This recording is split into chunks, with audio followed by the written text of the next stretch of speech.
Boleh suggest lah untuk beli dengan dia. Hai, Assalamualaikum guys. Hari ni kita mendeliverkan sebuah Proton X90 Prime X.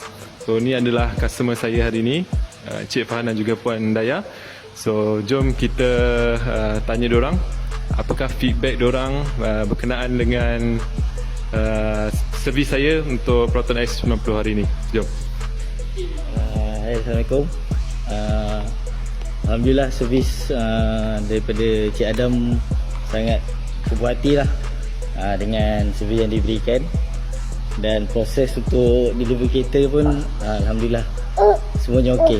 Boleh suggest lah untuk beli dengan dia. Puan, ada apa-apa nak cakap ya? Patah dulu. Terima kasih Adam, tolong kita orang dari A sampai Z. Baguslah dia tak ada. Baguslah dia punya apa? Servis. Saya jumpa dia dekat TikTok. Okay, terima kasih Cik dan Puan.